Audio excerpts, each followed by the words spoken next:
దినము మనకందరికీ కూడా ఒక స్పెషల్ డే. ఏంటి? గుడ్ ఫ్రైడే కదా, శుభ శుక్రవారం.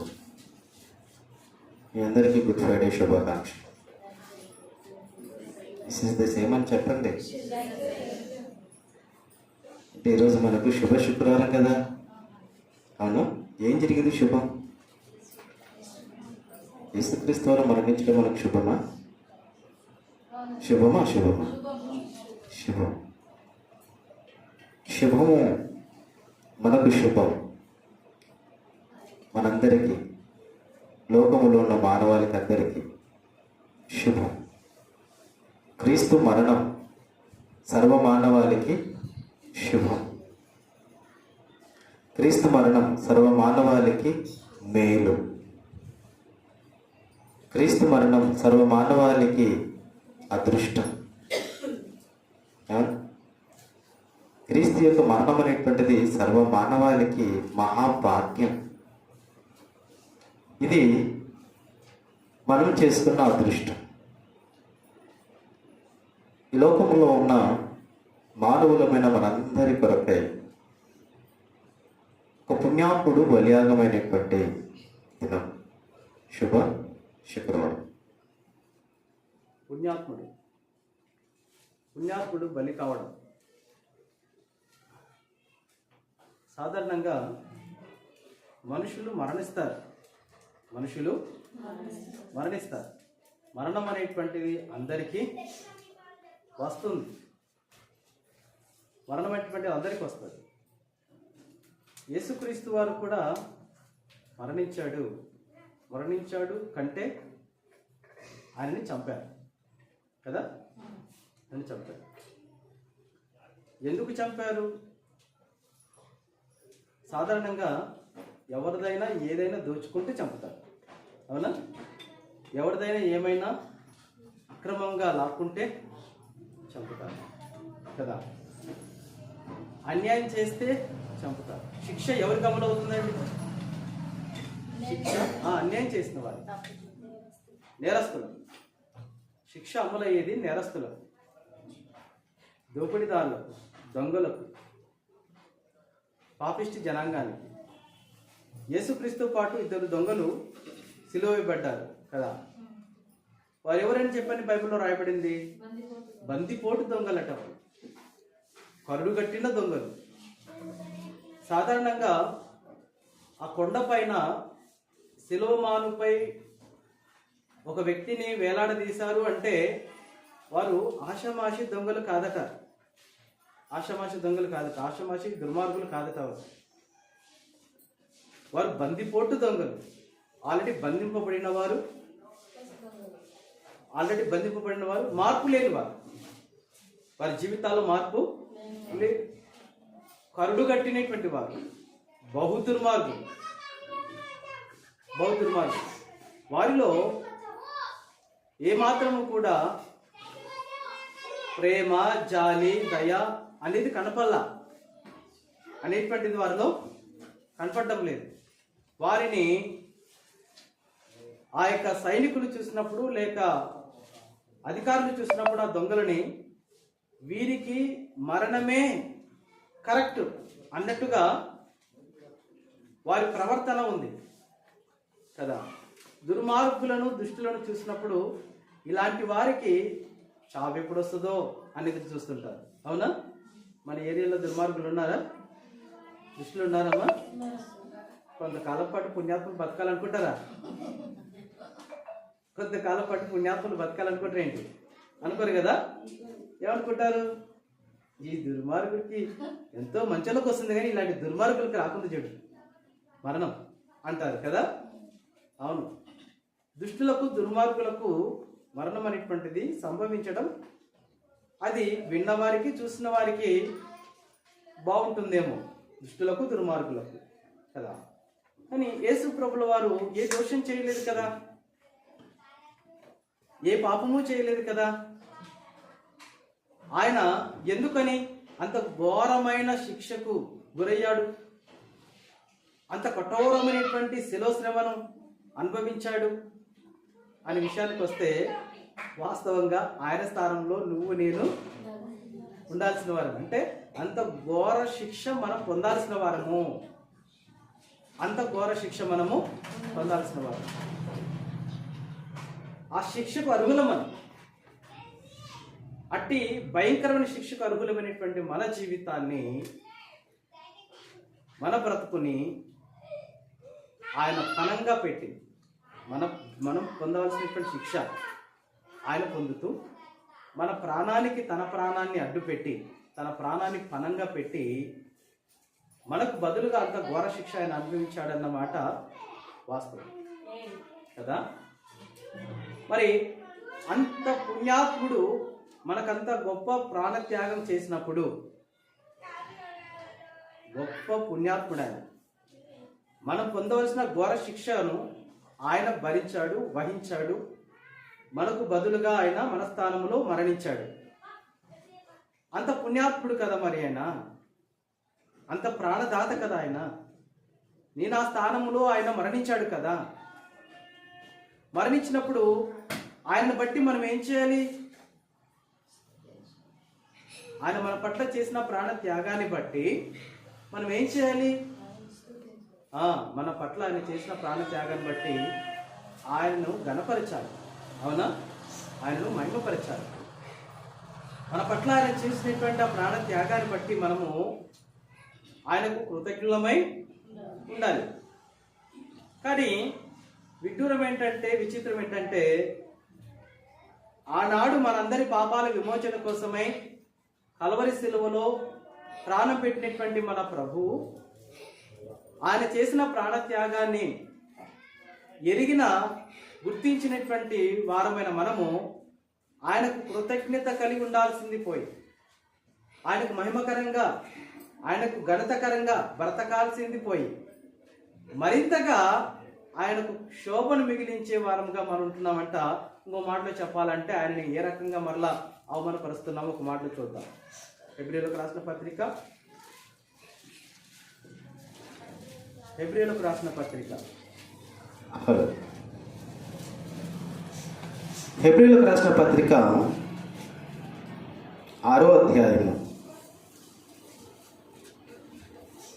4వ వచనం నుంచి చూద్దాం. ఒకసారి వెలిగింపబడి పరలోక సంబంధమైన వరమును రుచి చూచి పరిశుద్ధాత్మలో పాలివారై దేవుని దివ్య వాక్యమును రాబోవు యుగ సంబంధమైన శక్తుల ప్రభావమును అనుభవించిన తర్వాత తప్పిపోయిన వారు. ఏమండి, ఇక్కడ రాయబడినటువంటి మాట మనం కొంత ఆలోచన చేస్తే ఏం రాయబడింది ఇక్కడ? సర్వ మానవాళి పాపాల విమోచన కోసమై, నా పాపాల కోసమై మరణించినటువంటి పుణ్యాత్ముని ఆ బలియాగం అనేటువంటిది మనందరికీ పుణ్యదానం కదా. మనందరికీ ఏంటది? పుణ్యదానం.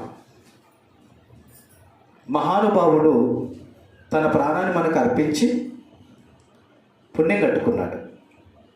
అవునా? ఎవరి కోసం? పుణ్యాత్ముల కోసం. పుణ్యాత్ముల కోసమా? పాపాత్ముల కోసం కదా. పాపాత్ముల కోసం ఆయన పుణ్యం కట్టుకున్నాడు. అలాంటి పుణ్యాత్మునికి మనము బాధ కలిగించవచ్చా? దుఃఖపరచవచ్చా? ఏమండి? ఊబిలో ఒక వ్యక్తి కూరుకున్నాడండి. ఊబిలో ఒక వ్యక్తి కూరుకుపోతున్నాడు. కూరుకుపోతున్న వ్యక్తిని గడ్డునున్నటువంటి లేక ఒడ్డునున్నటువంటి వ్యక్తి అతను కూరుకుపోతున్నది చూసి అతనికి చేతనిచ్చాడు. ఊబిలో కూరుకుపోతున్న వ్యక్తికి చేతనిచ్చి అతన్ని గట్టుకు లాగాడు. గట్టుకు లాగినటువంటి వ్యక్తిని బట్టి బయటకు వచ్చిన వ్యక్తి కృతజ్ఞతలు చెప్తాడా చెప్పడా? నీ పుణ్యమాని నేను బ్రతికి ఈ దినం బయటపడ్డాను, జీవితాంతం నీకు రుణపడి ఉంటాను అంటారు ధర్మంగా అయితే. అవునా? జీవితాంతం నీకు రుణపడి ఉంటాను బాబు, మహానుభావుడివి, నువ్వే కానీ ఈ దినమందు ఇటువైపు నాకు రాకపోయి ఉంటే నేను అలాగే ఊబిలో కొరుకుపోయేవాడిని, నా ప్రాణాలు అలాగే ముగిసిపోయేవి. నీ పుణ్యమా అని నేడు ఈ దినమందు నేను బ్రతికి ఉన్నాను, జీవితాంతానికి నేను రుణపడి ఉంటాను అని చెప్పి అతడు కృతజ్ఞత కలిగి ఉంటాడా, లేకపోతే గడ్డకు వచ్చిన తర్వాత అతన్ని ఊపిలో తప్పేశాడా? నన్ను కాపాడతావా నువ్వు, నీకు తగిన శిక్షణ తీసలేడు అని బయటకు వచ్చి అతను ఊపిలో తప్పేశాడా? అటు తప్పేస్తే ఏమంటారు చెప్పండి? ఎంత దుర్మార్గుడు అంటారు, అవునా? బయటకు వచ్చిన తర్వాత నేను కొడుకుపోతుంటే, ఊపిలో అలాగే మునిగిపోతుంటే నన్ను ఎందుకు రక్షించినావు, నువ్వు నన్ను రక్షిస్తావా అని గడ్డకు తీసుకొచ్చిన దొబ్బినట్లుగానే మనం ప్రవర్తన ఉందండి. అర్థమవుతుందమ్మా? మంచి ఎండాకాలంలో ఒక వ్యక్తి మెడిసిన్ చేస్తున్నాడు, పేదవాడు. మెడిసిన్ చేస్తున్నటువంటి ఆ వ్యక్తి పేదవాడై ఉన్నాడు. తన తల్లిదండ్రులు చదివించే స్తోమత అతనికి లేదు. కాబట్టి ఆ పిల్లవాడికేమో లేకుంటే ఆ కుర్రాడికేమో చదువుకోవాలని ఆశ, మెడిసిన్ చేయాలని ఆశ. తన తల్లిదండ్రులేమో చదివించే స్తోమత లేదు. ఏం చేయాలప్పుడు ఇతను ఆలోచించాడు, అమ్మా నేను చదువుకుంటాను, అయితే నేను కష్టపడి పని చేసుకొని వచ్చిన డబ్బుతోనే నేను చదువుకుంటాను. ఎవరిని ఇట్లా చదువుకునే వాళ్ళు ఉన్నారా? ఇట్లా చదువుకునే వాళ్ళు ఎవరైనా ఉన్నారా? ఎవరు లేరా? ఉన్నారమ్మా? సంతోషం. పీడించే వాళ్ళు ఎవరు లేరా? తల్లిదండ్రులను ఎవరు లేరా? దండి మంది ఉన్నారు పీడించేవాళ్ళు. నువ్వు ఏం చేస్తావో నాకు తెలియదు కదా, నేను చదువుకోవాలా, నన్ను చదివించు, నీ యొక్క ఎక్కడ తిప్పలు పడతావో కదా, నీ తల తాకట్టు పెట్టాను, నన్ను చదివించు అంటుంటారు, అవునా? అప్పుడు పాపం చాలా కష్టపడి చదివిస్తూ ఉంటారు తల్లిదండ్రులు. కానీ ఇతడు ఇష్టపడి చదువుతున్నాడు, కష్టాన్ని ఇష్టంగా భావించి కష్టం చేసుకుంటూ చదువుకుంటున్నాడు. అలాంటి సమయంలో ఈ వ్యక్తికి ఏ పని చేయాలో, అకస్మాత్తుగా పని దొరకాలి, ఇతరు చదువుకోవడానికి కూడా సమయం కేటాయించుకోవాలి అని చెప్పి ఇప్పుడు కొన్ని వస్తువులు బండ్ల మీద తిరిగి అమ్ముతుంటారు, తిరిగి డెలివరీ చేస్తుంటారు చూడండి, ఏమంటారు అతను? మనం ఏదైనా ఆర్డర్ పెడతాం కదమ్మా, డెలివరీ బాయ్స్ రైటే కదా, డెలివరీ బాయ్స్ రైటే. అతడు వస్తువులను వాట్సాప్ ద్వారా మనము బుక్ చేస్తే వారు అమ్మా అదే పార్సల్ బాయ్ అతడు అడ్రస్ తెలుసుకొని డెలివరీ చేస్తుంటాడు కదా, అట్లాంటి పని అతను చేస్తున్నాడు. అతనికి ఆ పని అయితేనే అనుకూలంగా ఉంటుంది. మిట్ట మధ్యాహ్నం అయింది, నీళ్లు తప్పిపోతున్నాయి. అటు ఇటు చూశాడు, ఎక్కడ ట్యాప్స్ లేవు, మంచి క్లాసికల్ ఏరియాలో కొన్ని కనపడుతున్నాయి. అయితే ఒక ఇంటి దగ్గరికి వెళ్ళి క్లాసికల్గా ఉండేటువంటి ఇళ్ళను టచ్ చేస్తే అంత ఈజీగా వాళ్ళు స్పందించారు కనుక మిడిల్ ఫ్యామిలీ కలిగినటువంటి ఒక ఇంటిని దర్శించారట. డోర్ కొడితే అతను వాళ్ళు ఓపెన్ చేశారు. ఏమన్నా అంటే నాకు నీరు దప్పికవుతున్నాయి, దాహంకి ఇస్తారా, నీళ్ళు ఏమైనా ఇస్తారా అంటే, అయ్యో అంటే మిట్ట మధ్యాహ్నంలో దప్పికతో వచ్చినటువంటి వ్యక్తికి దాహం తీర్చాలని చెప్పేసి ఆ ఫ్యామిలీ ఉన్నటువంటి ఇళ్ళను వెళ్ళి పుటావుటిని వెళ్ళి నీళ్ళు తీసుకొని వచ్చింది. ఇంకా తాగుతావని ఆయన అంటే ఒక గ్లాస్ సరిపోలేదు, దప్పికతో ఉన్నాడు కదా. అప్పుడు అతను మరో గ్లాస్ నీళ్ళు కావాలి. అప్పుడు ఆమె మజ్జిగ తీసుకొచ్చింది. మీరు తీసుకొచ్చినారు ఎప్పుడైనా? నీళ్ళు ఇవ్వడమే గగనం, మళ్ళీ మజ్జిగ కూడానా, అవునా? అయితే ఆ వ్యక్తికి నీళ్ళే కాకుండా ఈ తల్లి మజ్జిగ తీసుకొచ్చిందంట, అతని దాహాన్ని తీర్చింది. దప్పికతో ఉన్న ఈ వ్యక్తి నీళ్ళు గ్లాస్ తాగిన తర్వాత మజ్జిగ గ్లాస్ తాగేసరికి తనకి ఏమనిపించిందో తెలిసిన ప్రాణం తెప్పరిల్లింది. ప్రాణం ఏమైపోయింది? తెప్పరిల్లింది. అమ్మయ్య అని చెప్పేసి, అమ్మ నీ రుణం ఉంచుకోను, నీ కృతజ్ఞుడే ఉంటాను అని చెప్పేసి వెళ్ళాడు. పర్లేదు నాయన, దాందేముంది, దప్పికతో వచ్చావు, నా ఇంటిని తాకొచ్చావు, నీకు దప్పిక తీర్చినాక అదే సంతోషం అంటే చాలా గొప్ప తల్లివి, నేను ఎప్పటికీ నేను మేలు మర్చిపోను అని చెప్పేసి నా వ్యక్తి వెళ్ళిపోయాడు. ఆ ఏరియాలో మరి ఎప్పుడు కనపడలే అతను, ఎందుకంటే అతను మెడిసిన్ చేస్తున్నాడు కదా, చదువులో ఉండిపోయి మెడిసిన్ చేసేసి చక్కగా అతడు ఉందాస్థితి కలిగి ఉన్నాడు. అంటే చదువులో ఉత్తీర్ణుడు అయినాడు, మెడిసిన్ చేశాడు, డాక్టర్ కోర్స్ చేశాడు, అతడు చక్కటి జాబ్ చేసుకుంటున్నాడు, డాక్టర్ జాబ్ చేసుకుంటున్నాడు. ఒకసారి ఈ నీళ్ళు ఇచ్చిన మజ్జిగ ఇచ్చిన తల్లికి తీవ్రమైనటువంటి అనారోగ్యం గుండా హాస్పిటల్కి వెళ్ళిందంట. హాస్పిటల్కి వెళ్ళేసరికి హాస్పిటల్లో ఉన్నటువంటి వారు ఈమెను చెక్ చేసి వారికి హార్ట్కు సంబంధించిన సమస్య ఏదో ప్రాబ్లం ఉందని చెప్పేసి అన్నారు. దాన్ని ఆపరేషన్ చేయాలి. ఆపరేషన్ చేయాలంటే 10 లక్షల రూపాయలు ఖర్చు అవుతాయి అన్నారు. వీరు మిడిల్ ఫ్యామిలీ కదా, ఏం తెచ్చుకోగలరు? ఉండేది ఒక చిన్న ఒక ఇల్లు, దాన్ని అమ్ముకొని పెట్టి వైద్యం చేయించుకోవాలంటే ఉన్నది పోతుంది. ఆపరేషన్ చేసిన తర్వాత బతుకుతారో బతుకోరో కూడా గ్యారంటీ లేదు. అందుకు ఆ యొక్క రిసెప్షన్లో అడిగారట, ఏమనయ్యా నేను ఖర్చు పెట్టుకోలేను, ఆపరేషన్కి ఖర్చు పెట్టుకోలేను, నాకు కొంత వైద్యం రాసివ్వండి, చాలు మెడిసిన్స్ రాసివ్వండి, వాటితో నేను సర్దుకుంటానంటే సరే అని చెప్పేసి అని మెడిసిన్ రాసి పంపించాను. అప్పుడు ఆమె భర్త మెడిసిన్ రాపించుకొని తిరిగి కిందికి వస్తున్న సమయంలో ఒక వ్యక్తి పైకి వెళ్తున్నాడు, వాళ్ళు కిందికి దిగుతున్నారు, ఈయననేమో పైకి పోతున్నాడు. వెళ్ళి రిసెప్షన్లో అడిగారట, ఏంటి వారు ఏ సమస్యతో వచ్చారు అని రిసెప్షన్లో అడిగితే, సార్ ఇది పలాని పేరు గలవారంటారు, పలాని ప్రాబ్లంతో ఉన్నారు, వారు ఎందుకు వెళ్ళిపోతున్నారు అంటే వాళ్ళ దగ్గర డబ్బులు లేవంట సార్, వాళ్ళు వైద్యం చేయించుకుని డబ్బులు లేవంట, ఆపరేషన్ చేయించుకోవడానికి చిన్నపాటి వైద్యం రాపించుకొని వెళ్ళిపోయారు అని చెప్పేసానంటే ఈ డాక్టర్ గారు చెప్పారంట ఆయన వాళ్ళకి. వెంటనే వారిని ఇమ్మీడియట్గా హాస్పిటల్లో అడ్మిట్ చేయండి, ఆపరేషన్ థియేటర్కి తీసుకెళ్ళిపోయి ఆపరేషన్ సిద్ధపరచండి అన్నాడు. ఈ విషయం వాళ్ళకి తెలియదు.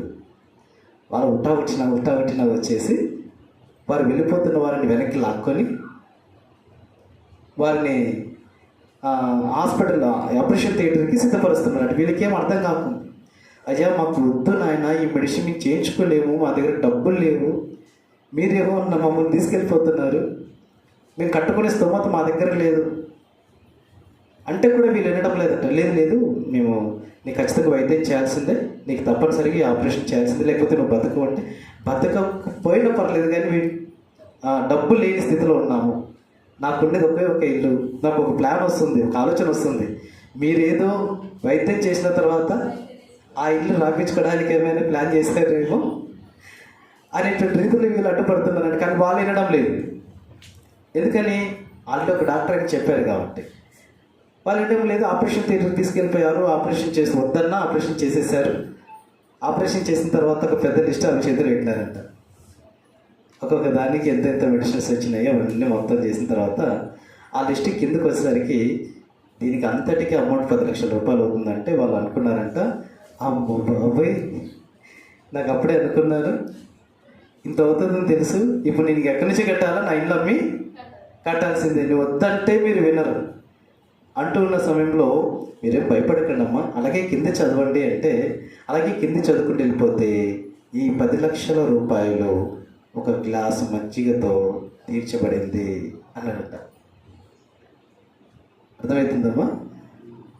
ఒక గ్లాస్ మజ్జిగతో ఆ 10 లక్షల రూపాయలు చెల్లించబడ్డాయనేసరికి వాళ్ళకి అర్థం కాలేదు. అదేంటి గ్లాస్ మజ్జిగతో అంటే ఎప్పుడో జరిగిన సంఘటన కదా అది.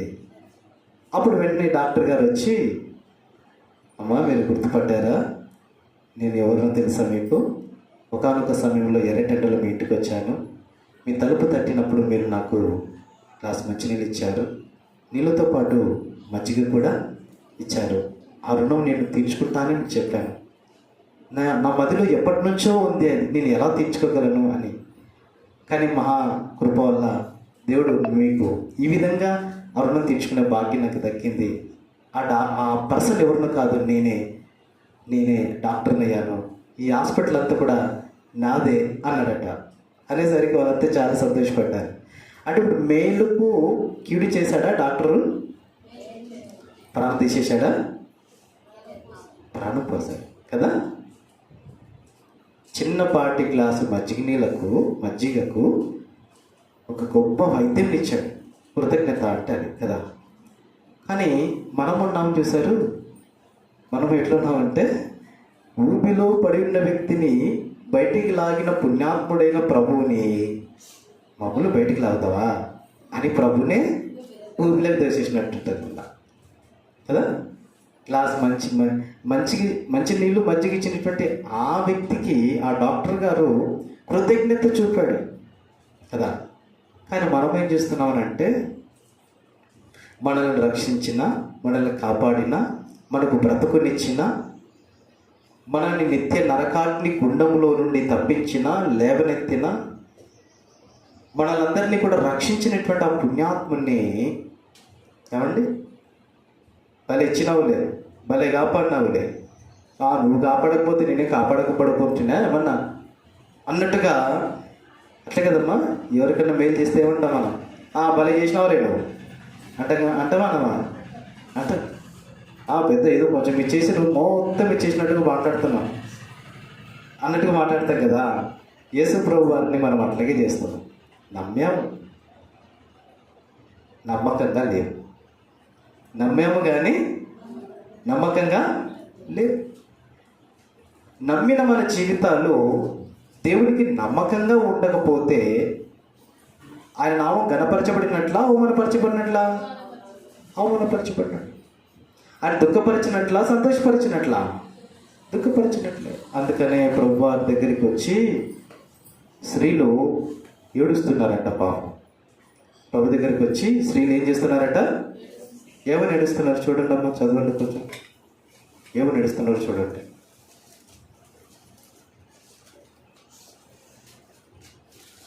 ప్రభు దగ్గరికి వచ్చి లూకాసు వార్త 23వ అధ్యాయము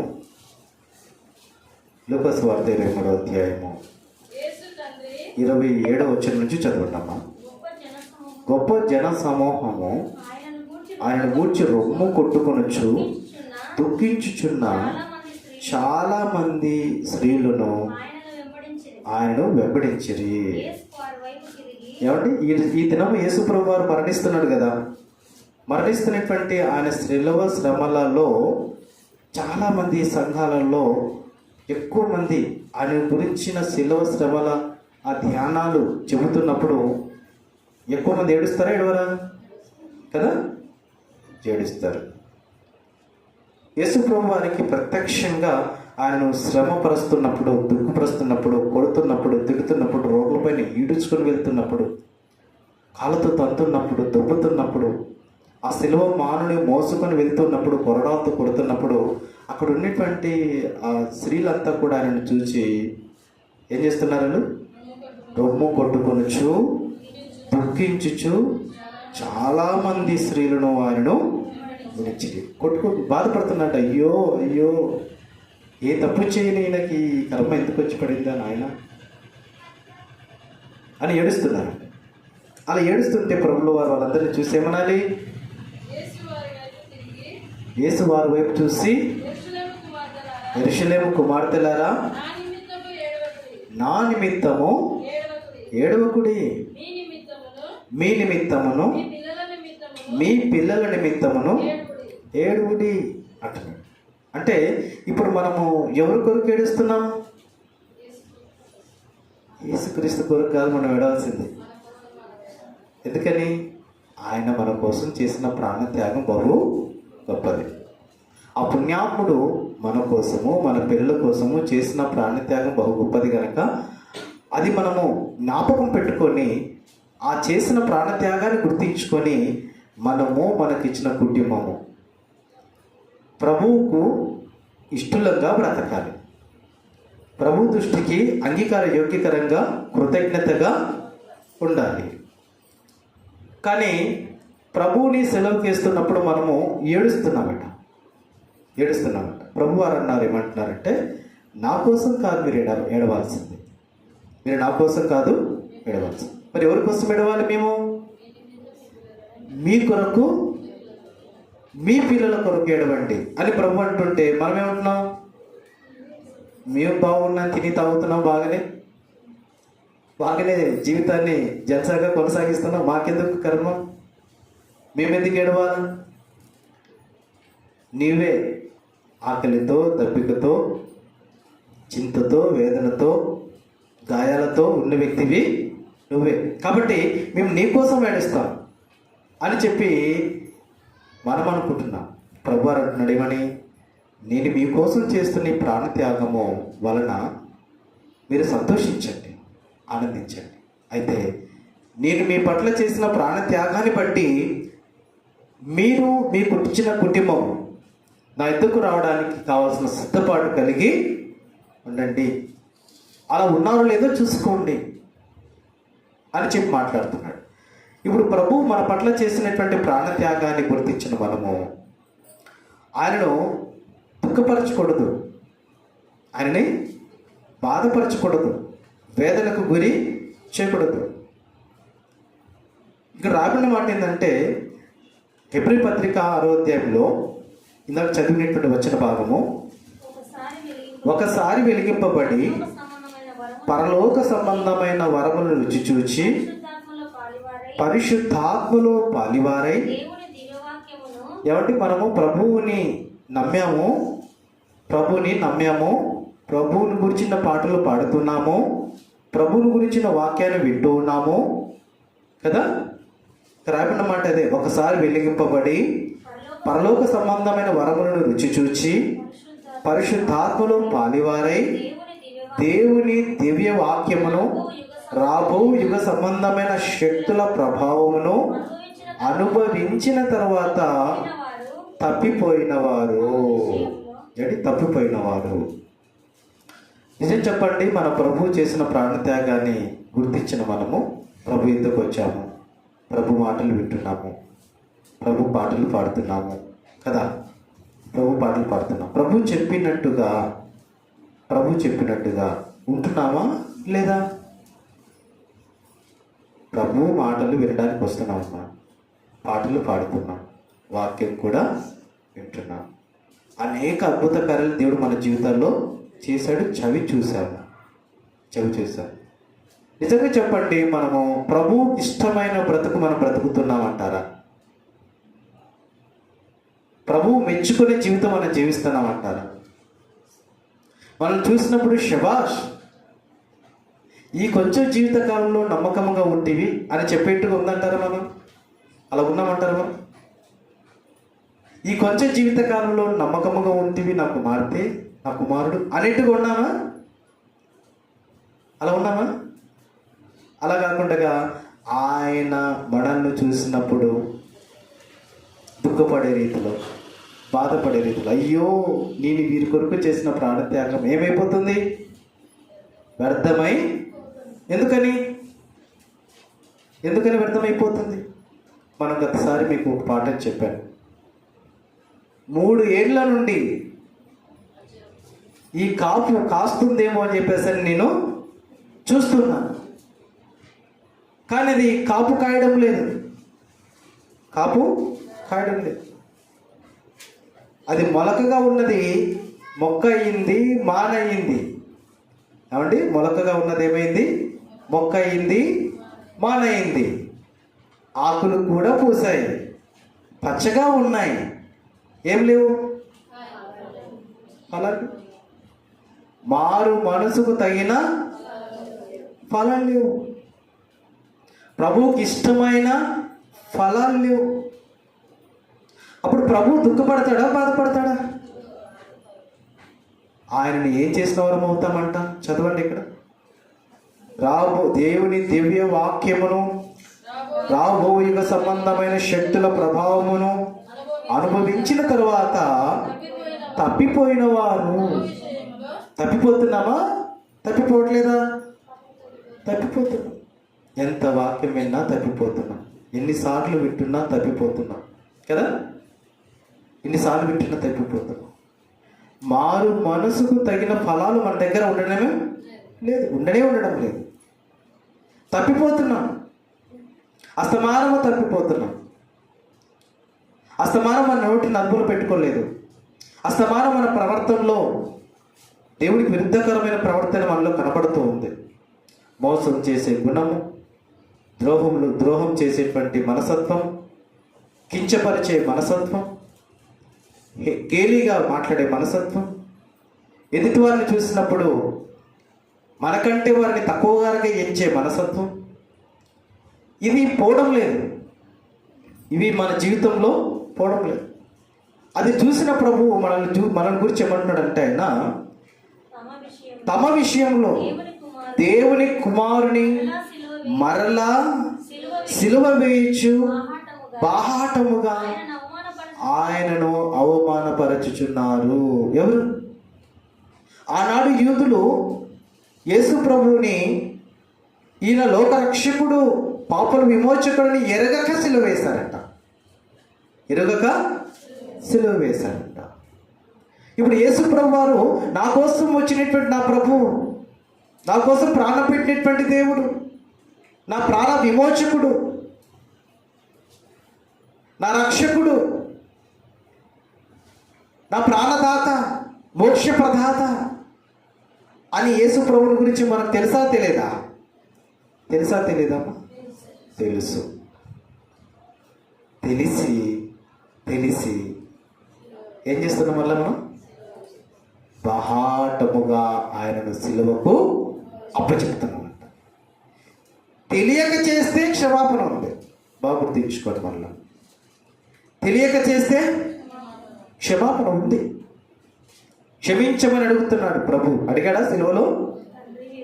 తండ్రి వీరేమి చేయుచున్నారో వీరికి తెలీదు. ఎవరెవరు ఉన్నారు అక్కడ? సైనికులు ఉన్నారు, శతాధిపతి ఉన్నాడు, ఏమండి, సహస్రాధిపతులు ఉన్నారు. తర్వాత అక్కడ ఉన్నటువంటి యేసుక్రీస్తుని హింసించిన వారే కాకుండా శాస్త్రులు ఉన్నారు, పరిచయులు ఉన్నారు, ఆ కుట్రలో చేరిన వారిలో సద్దుకాయలు ఉన్నారు, ఏమండి. తర్వాత తీర్పు తీర్చినటువంటి పిలాతు ఉన్నాడు, హేరోదు ఉన్నాడు.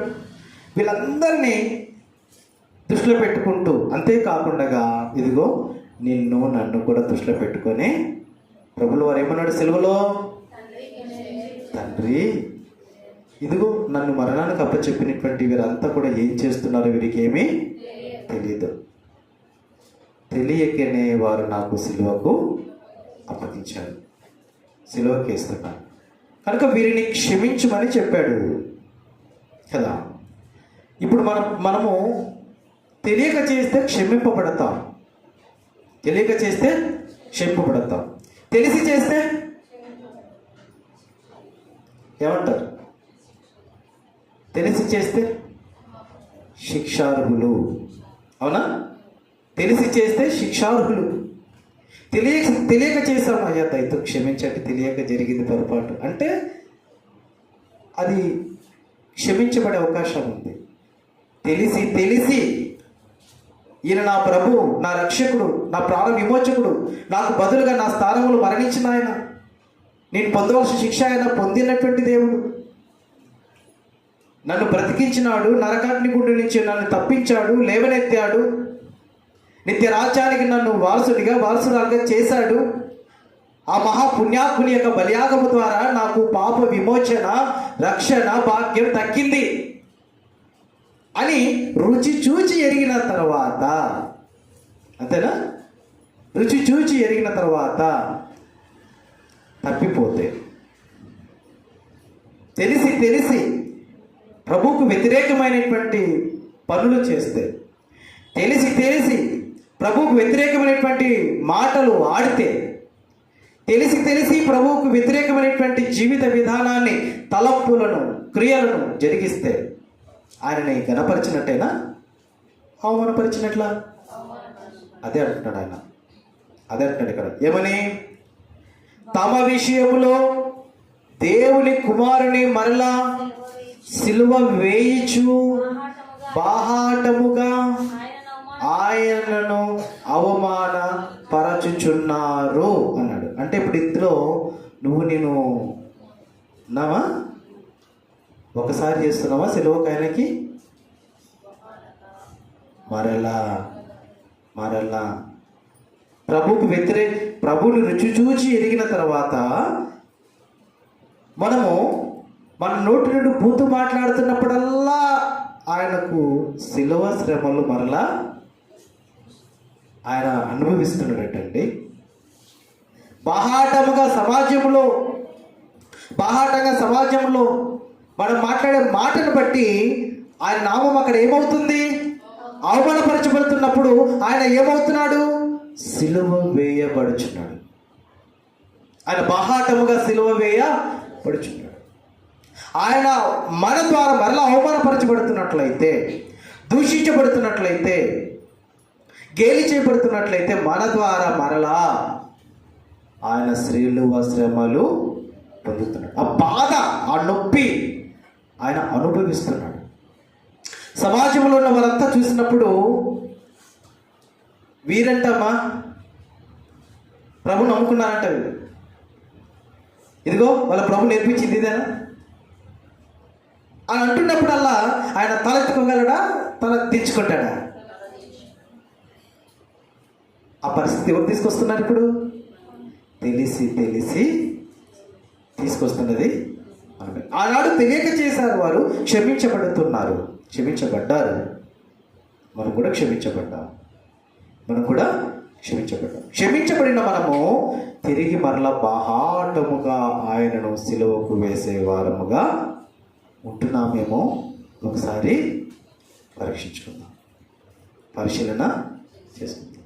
ఒకవేళ మనకి ఇవ్వబడిన ఈ సమయంలో మనం పరిశీలన చేసుకోకుండా నా జీవితం ద్వారా, నా మాటల ద్వారా, నా ప్రవర్తన ద్వారా, నా వినికిడి ద్వారా, నా చూపుల ద్వారా నేను ఇంకా బాహాటముగా ఆయనను అవమానపరిచే కుమారుడుగా నేనుంటే నన్ను నూతన పరచుట ఏమన్నాడు? అదే అన్నాడు అక్కడ. ఏమన్నాడు? మారు మనసు పొందినట్లు అట్టి వారిని మరలా నూతన పరచుట. అంటే తెలిసి తప్పులు మాటికి చేస్తున్నట్లయితే, ఇది చూడటం తప్పు, ఇది పాపం, ఇది చూసినప్పుడల్లా నా ప్రభు బాధపడతాడు అని తెలిసినా కూడా చూస్తున్నట్లయితే ఆయనను బాహాటంగా ఏం చేస్తున్నట్లు? సిలువ వేస్తున్నట్లు. అలాంటి వారిని నూతన పరచుట. తెలిసి మాటికి మనము తప్పులు చేస్తున్నట్లయితే ఆయన అవమానపరుస్తున్నాం, బాహాటముగా ఆయన సిలువకు వేస్తున్నాం. వారంటే తెలియక వేశారంటండి.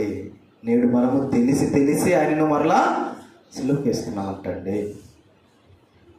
మరి ఇట్టి వారమైన మనల్ని నూతన పరచడము సాధ్యమంటారా? అసాధ్యం. అంటే మారు మనసు పొందుట సాధ్యము. ఎందుకని? మారు మనసు పొందాలని మనసులో ఉంటే కదా.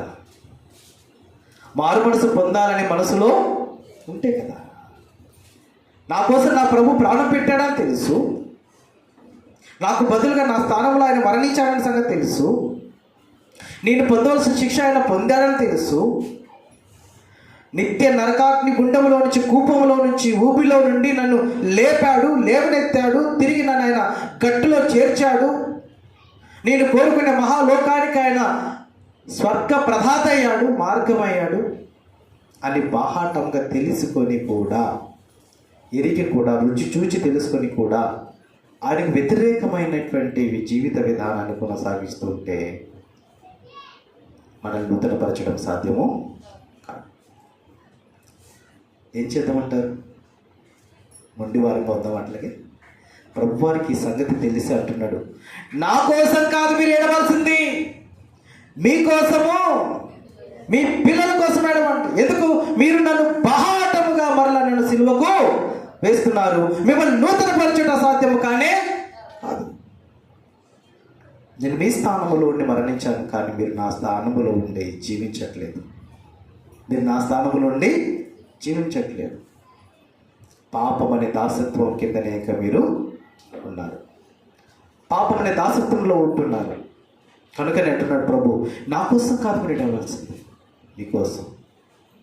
మీ బ్రతుకులు మారినందుకు, మీ జీవితాలు దిద్దుకోనందుకు, మీ బ్రతుకుల్లో మార్పు లేనందుకు, మీ మాటలు మారలేదు, మీ చూపులు మారలేదు, మీ వినికిడి మారలేదు, మీ ప్రవర్తనలో మారు మనసుకు తగిన జీవితం లేనే, దాన్ని బట్టి మీరు దుఃఖపడండి, ఎడబండి, క్షమాపణ కోరుకోండి, నూతనమైన జీవితాన్ని ప్రారంభించండి.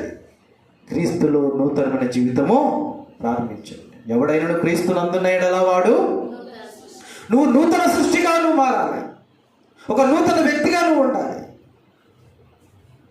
పస్కా పండుగ దినమందు క్రీస్తు వారు పస్కా బలి పశువుగా పాపల విమోచకుడు బలి అయిపోయాడట.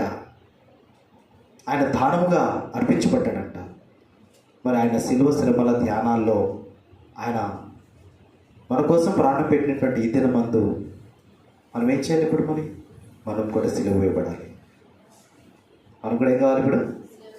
అయితే ప్రతి ఒక్కరికి ఒక సిలువ మాను సిద్ధం చేయాలి. ఇప్పుడు మామూలుగా కొట్టకూడదు మనం, అంతే కదా. ఎందుకంటే దోషం చేసిన వాడికి శిక్ష ధర్మమా అధర్మమా? ధర్మమే. ఇప్పుడు మనము దోషులమా నిర్దోషులమా?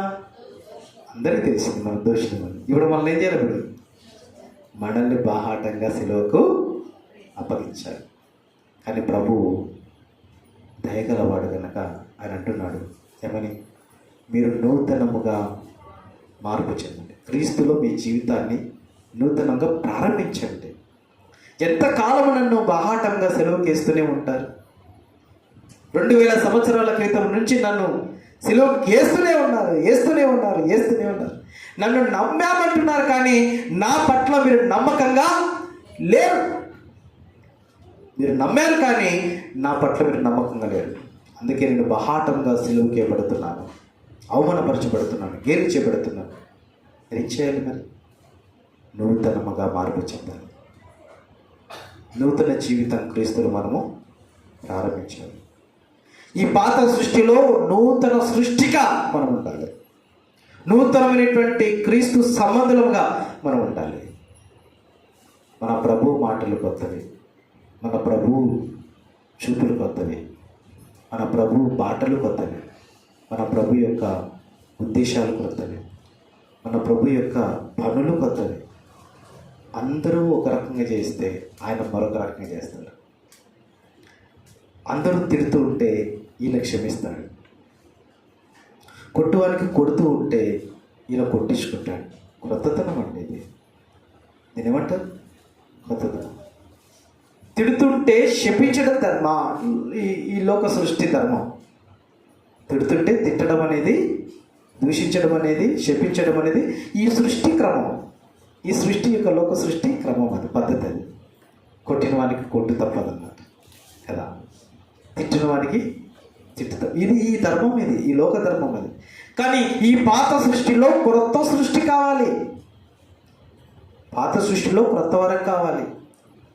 కొట్టిన వారిని కొట్టడం కాదంట, కొట్టించుకోవాలంట. తిట్టేవారిని తిట్టడం కాదంట, ఆశీర్వదించాలంట. దూషించడం కాదు, శపించడం కాదంట, దీవించడం అంట. ఏదండి ఈ లక్షణాలు మనలో కనపడుతున్నాయంటారా? ఇవి మనలో కనబడినంత వరకు ప్రభు యొక్క గుణగణాలు, ప్రభు యొక్క ఆ లక్షణాలు మనలో కనబడినంత వరకు మనం నూతన సృష్టి కానే కాము. క్రీస్తులో నూతనమైన వరం కాము.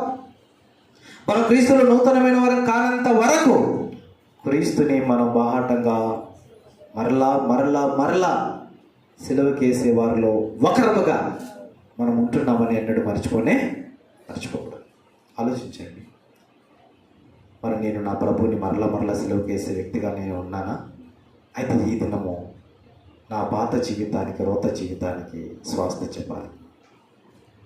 నా పాత మాటలు, నా పాత తలంపులు, నా పాత బుద్ధి, నా పాత జీవితం, నేను క్రీస్తు సిలువకు నేను కొట్టబడాలి. వాటిని మేకులతో కొట్టేది. నాలో క్రీస్తు కనబడాలి.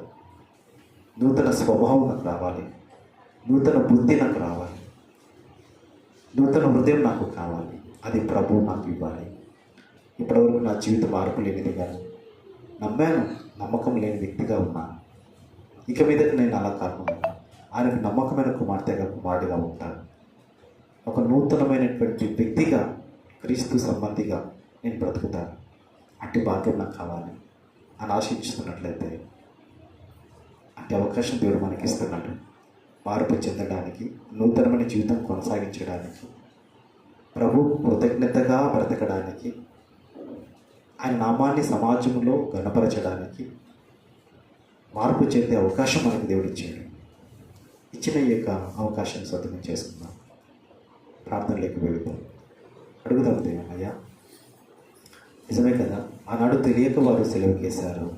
అయితే నేను ఇప్పుడు తెలిసి నేను ఎన్నోసార్లు నేను నీ సెలవుకు వేశాను.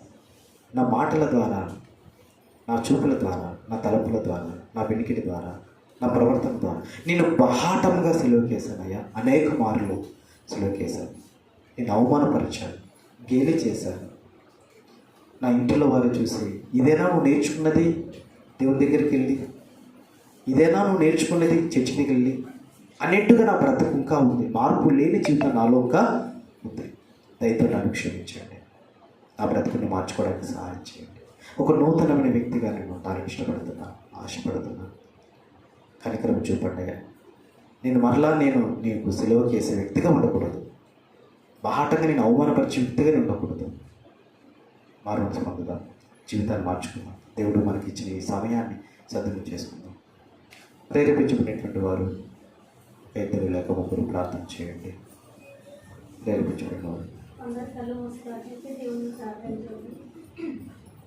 మహాపరిశుద్ధుడైన మా కన్న తండ్రి, నాయన మీ నామమునకి, మీ అత్యున్నతమైనటువంటి నామమునకి వందనములు, స్తోత్రములు, స్తుతులు చెల్లిస్తున్నాం తండ్రి. అవును తండ్రి, ఇప్పటి వరకు కూడా తండ్రి మరి పాటల ద్వారా స్థుతించున్నాము, ప్రార్థన చేస్తున్నాము. అలాగే దేవా, మీ సేవకు నిలబెట్టుకొని ఇప్పటి వరకు మీ యొక్క అమూల్యమైన మాటలు నాతో, మాతో, అందరితో మాట్లాడారు దేవా. అందుని బట్టి వందనాలయ్యా, స్తోత్రాలు తండ్రి, స్తుతులు చెల్లిస్తున్నాం నాయన. అవును తండ్రి, ఎంతో అమూల్యమైనటువంటి మాటలు దేవా. యొక్క శుక్రవార దినం అందు దేవా, ఈ దినం మాత్రమే కాదు, ప్రతి దినము కూడా ప్రభు యొక్క శిలువ శ్రమలను మేము దేవా తలుచుకుంటూ మేము నిజంగా మరి ఆయనను శిలువ వేసే వారంగా ఉన్నామా, ఆయనను అవమానపరిచే వారంగా ఉన్నామా, లేదా ఆయనను సంతోషపరిచే విధంగా ఉన్నామా లేదా అని మమ్మల్ని మేము ప్రతి ఒక్కరం కూడా తండ్రి, చేరి కూడి వచ్చిన ప్రతి బిడ్డ కూడా తండ్రి తను తాను పరిశీలించుకునేట్లుగా సహాయం చేయండి. మీ మాటలు ప్రతి బిడ్డ హృదయంలో ఫలింపచేయమని అడుగుచున్నాను తండ్రి. మీ మాటలు దేవా, నీ బిడ్డలు దేవా మాట్లాడినట్లయితే ఈ దినం నుండైనా దేవనైనా తండ్రి, ఇది నేడే రక్షణ దినం మిక్కిలి అనుకూలమైన సమయం కనుక దేవా, దీపం ఉండగానే తండ్రి ఇల్లు చక్కబెట్టుకొని సెలవిచ్చున్న మా కన్నా తండ్రి, ప్రతి బిడ్డ హృదయంలో మార్పును కలుగజేయమని అడుగుతున్నాం తండ్రి. అవునైనా మేము ఎరుగగా చేస్తూ ఉన్నట్లయితే క్షమించబడతాయి, కానీ మీరే ప్రభువు అని మేము ఎరిగి మరినైనా మిమ్మల్ని నమ్ముకొని మరి జీవిస్తున్నటువంటి మేము సైతం మిమ్మల్ని బాధ పెడుతున్నట్లయితే ఖచ్చితంగా ప్రతి దినం కూడా తండ్రి మేము మిమ్మల్ని సిలువ వేస్తున్న వారమని వాక్యం ద్వారా మాకు నిశ్చయముగా సెలవిచ్చి ఉన్నారు దేవా. కాబట్టి మీ మాటలు దేవాలని వింటున్నటువంటి మేము కేవలం వినేవారముగా కాదు తండ్రి, వాటిని పాటించే వారముగా ఉన్నట్లుగా సహాయం చేయండి. ఈ మాటలు దేవా మా హృదయంలో స్థిరపరచండి తండ్రి. ఈ మాటల ప్రకారంగా జీవించి ప్రతి దినం కూడా తండ్రి మిమ్మల్ని ఆనందింపచేసే వారంగా మేము జీవించాలి. ఆ ప్రకారంగా మమ్మల్ని దీవించమని అడుగుతున్నాను ఆయన. అవును తండ్రి దేవా, మరి ఆనాడు ఎరుగక దేవనైనా ప్రభువుని సిలువ వేసి ఉండగా దేవనైనా మేము ప్రతి దినం కూడా మీ మాటలు వింటూ ఉన్నాము, కానీ మిమ్మల్ని నమ్మి ఉన్నాం, కానీ నమ్మకంగా జీవించడం నేర్చుకోలేదు తండ్రి. ప్రతి క్రైస్తవుడు కూడా తండ్రి నమ్మకంగా జీవించాలని మీరు ఎంతగానో దీర్ఘశాంతం కలిగి ప్రతి బిడ్డ జీవితంలో మరొక దినాన్ని దేవా నూతనముగా మీరు దయచేస్తున్నారు దేవా. కానీ మా మంచితనము కాదు తండ్రి, కేవలం మీ కృప మాత్రమే.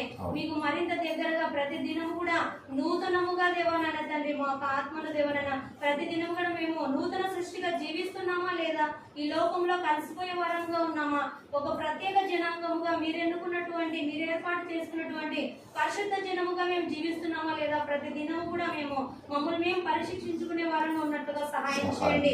మరణం వరకు నమ్మకముగా జీవిస్తూ మీకు ఇష్టమైన పిల్లలుగా మేము బ్రతికి మీ ఎదుగు చేర్చబడినట్లుగా సహాయం చేయమని ఈ ప్రార్థనని యేసుక్రీస్తు యొక్క ప్రశస్త నామంలో అడిగి వేడుకొని పొందింటున్నాము కన్న తండ్రి. ఆమేన్. మహాపరిశుద్ధుడా, ప్రేమ కలిగిన తండ్రి, నీ కృపా కనికరము చూపి మరొక గుడ్ ఫ్రైడే దినమందు మేమంతా సంఘముగా కూడి నేను కనపరచుటకు, నేను భయపరచుటకు మీరు మాకు ఇచ్చిన అవకాశం పెట్టి స్తోత్రాలు. మా ప్రభు శిలువ శ్రమలో ఆయన ఏ ప్రకారంగా వేదన చెందాడో, తను ఆయన పొందిన దెబ్బలు, ఆ గాయాలు, ఆ శిక్ష ఎవరి నిమిత్తము అది భరించాడో, మీరు బహాటంగా స్పష్టముగా మీరు మా అందరికీ తెలిపిన దేవుడు స్తోత్రాలు. మేమంతా ఎరిగిన వారమే. తన జిగట గల దొంగ ఊబిలో నుండి గురికి పోతున్న మా బ్రతుకులను నా తండ్రి మా ప్రభు మమ్మల్ని ప్రేమించి నన్ను తన చేయినిచ్చి తండ్రి నన్ను మమ్మల్ని గడ్డకు చేర్చాడు. ఆయన మరణించి మాకు బదులుగా మా స్థానములో నా తండ్రి ఆయన మరణించి మాకు ప్రాణ విముక్తి కలుగజేశాడు. కలువరి శిలువలో ఆ రెండు మానుల మధ్యలో ఆయన వేలాడి తన పరిశుద్ధమైన పవిత్రమైన రక్తాన్ని ఆఖరి బొట్టు వరకు నా కొరకు మా కొరకు కార్చాడు. ఆయన చిందించిన ఆ రక్తధారలు, ఆయన మా కోసం చెల్లించిన వెల మాకు ఎంతో పుణ్యదానం. తండ్రి మేము చేసినటువంటి దోష శిక్షకు బదులుగా ఆయన మమ్మల్ని ప్రేమించి మా పట్ల తాను చూపిన ప్రేమకు మేము ఏమి ఇవ్వగలం? మేము ఆయన నామానికి మహిమకరంగా బ్రతకడం, కృతజ్ఞత కలిగి ఉండడం. అయితే దానికి బదులుగా మేము మరలా ఆయన నామాన్ని బహాటముగా అవమానపరుస్తూ మరలా ఆయన్ను మా క్రియల ద్వారా సెలవుకు వేస్తున్నామని మీరు తెలుపుతున్నారు. ఆనాటి ప్రజలు తెలియకనే ఆయనను సెలవుకు అప్పచెప్పారు. కానీ మేము తెలిసి నేను ఎన్నో మార్లు నీ మాటలు విని కూడా గ్రహించక పెడచెవున పెడుతూ తండ్రి ఎన్నో మార్లు తండ్రి నేను గురించిన సంగతులు స్పష్టంగా రుచి చూచి ఎరిగినా కూడా తప్పిపోతూ బహాటముగా మా మాటలను బట్టి, చూపులను బట్టి, తలపులను బట్టి, క్రియలను బట్టి, మా సమస్త ప్రవర్తనను బట్టి బహాటముగా ఆయన మరలా సెలవుకేసే వారిలో ఒకరముగా మేము ఉంటున్నాము. దయతో మమ్మల్ని క్షమించండి నాయన. మేము మరలా దోషులు కాకుండా కొరకై మీరు మాకు అందించిన సందేశాన్ని బట్టి స్తోత్రాలు. తను అందించబడిన మాటలు విన్న మేము తను మా జీవితాలను మేము నూతనపరచుకోవడానికి సహాయం చేయండి. ఒక నూతన సృష్టిగా క్రీస్తులో మా జీవితాన్ని కొనసాగించడానికి సహాయం చేయండి. మా మాటలు మారాలి, మా చూపులు మారాలి, మా తలపులు మారాలి, మా ప్రవర్తన మారాలి. మా ప్రభు దృష్టికి యోగ్యకరముగా మేము ఉండాలి. మా సమస్త ప్రవర్తన ద్వారా మా ప్రభు నామం మహిమపరచబడాలి, ఘనపరచబడాలి. అదే మేము ఆయనకు చూపించాల్సిన కృతజ్ఞత. తను ఆయనను ధరించుకున్న మేము, ఆయన కలిగి ఉన్నటువంటి మేము ఆయన నామాన్ని అవమానపరిచే వారంగా ఉండగా సమాజంలో, సంఘములో ఆయన నామానికి మహిమకరంగా మేము ఎప్పుడైతే బ్రతుకుతామో అప్పుడే కృతజ్ఞత చూపిన వారం అవుతాం. కనుక తండ్రి మేము ఆ జీవితాల్లో ఇప్పటివరకు మేము కేవలం నమ్మిన వారముగా ఉన్నట్లయితే, ఒంటిగా నమ్మి మేము నమ్మక ద్రోహం చేస్తున్నట్లయితే దయతో క్షమించండి. నమ్మక ద్రోహులం కాకుండా తండ్రి నాయన నమ్మిన మేము కడవరకు నమ్మకంగా ప్రభు నామానికి సాక్షులంగా అతని మా బ్రతుకును కొనసాగించే భాగ్యం దయచేయండి. ఈ దినం ఎందరైతే వాక్యాన్ని విని తని నాన్న మా జీవితం దిద్దుకుంటాము, బ్రతుకును మార్చుకుంటాము. ఇక మీదట మేము తెలిసి దోషము చేసి ఆయన నామాన్ని బహాటంగా అవమానపరచక సెలవుకు వేయక నా జీవితాన్ని, రోత జీవితాన్ని, పాప జీవితాన్ని మార్చుకొని దిద్దుకొని ఒక నూతనమైన వ్యక్తిగా మార్పు చెంది నా ప్రభు నామానికి నేను మహిమకరంగా బ్రతుకుతానని ఎందరైతే తీర్మానించుకుంటారో వారందరినీ మీ స్వహస్తాలకు అప్పచెప్తున్నాను. వారి జీవితాల్లో గొప్ప మార్పు జీవితం ప్రసాదించి మీరే అందరి ద్వారా మహిమ పొందుకోమని, తెలిసి ఏ దోషం చేయకుండా మా జీవితాన్ని పవిత్రంగా కాపాడుకోవడానికి సహాయం చేయమని, ఈ గుడ్ ఫ్రైడే దినమందు ఈ ప్రకారమే సంఘం అంతా కూడి చేరి గణపరచుటకు నీ అమూల్యమైన మాటలు నేర్చుకుంటకు, మా జీవితాన్ని దిద్దుకుంటకు మీరు ఇచ్చిన సదవకాశం బట్టి నీకు మా హృదయపూర్వకమైన కృతజ్ఞతాస్తుతులు స్తోత్రాలు చెల్లిస్తాం.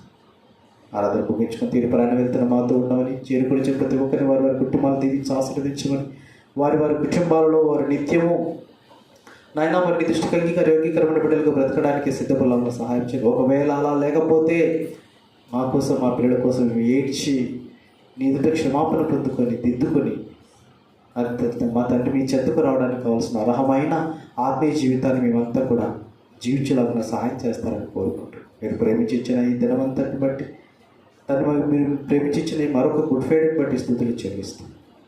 అతన్ని మేము ఈ భూమి మీద బ్రతికినంత కాలం ఏ దినానికి ఆ దినము ఎల్లప్పుడూ నూతనమైన వారంగా బ్రతుకుటకై మమ్మల్ని ఆయత్తపరచమని కోరుకుంటాం. మా ప్రభు శిలువ శ్రమ, శిలువ మరణం వ్యర్థం చేయకుండా, నిష్ప్రయోజనం చేయకుండా సద్వినియోగపరుచుకుని సప్రయోజనకరంగా వాటి పట్ల మేము నాన్న మా జీవితాన్ని దిద్దుకోలా ఉన్నాం.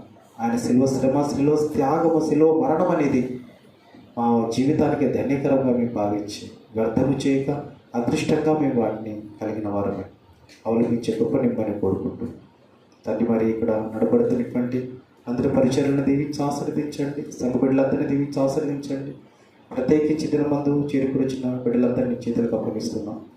ఆయన మరి సంఘ కాపరైనటువంటి జోయల్ అంకుల్ ఆయన మరి బాంబే ప్రాంతానికి వెళ్ళి ఉండగా నీకు మాడు సందేశాన్ని అందించడానికి అక్కడున్న ప్రజలను ఆయతపరచడానికి వెళ్ళి ఉండగా నీకు వారిని క్షేమంగా తిరిగి వాళ్ళ ఆయతకు చేర్చండి. ఇదిన ఉదయకాలం గాస్పల్లో తోడుగా ఉన్నారు. రానున్న ఆదివారం గాస్పల్లో కూడా తోడుగా ఉండండి. ఆయన ఆదివారపు సందేశమునకై ఈ దాసుని మీరు అర్పిస్తున్నారు, తోడుగా ఉండండి. ఆయన మేమంతా కూడా ఎల్లప్పుడూ ఎప్పటికప్పుడు ఎన్ని వాక్యాలు వింటున్నామో కాదు, వింటున్న వాక్యాన్ని ఎంతగా పాటిస్తున్నాం అన్నది మేము ప్రశ్నించుకొని మా జీవితాలు దిద్దుకుంటూ ఆత్మీయ స్థితిని బలపరుచుకుంటూ స్థిరపరచుకుంటూ రక్షణ కాపాడుకుంటూ నిత్యత్వానికి సిద్ధపడినప్పుడు మా ప్రభువు మరణము వ్యర్థం కాదు, సప్రయోజనం అవుతుంది.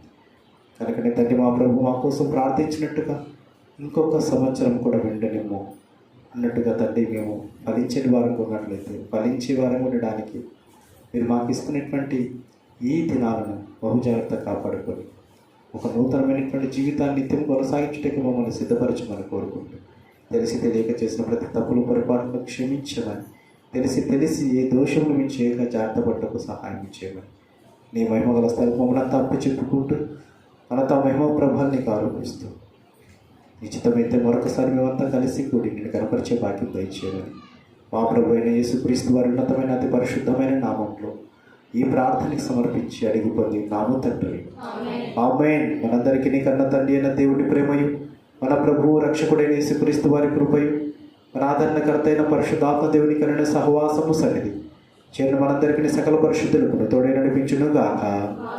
ఆమేన్. ఆమేన్.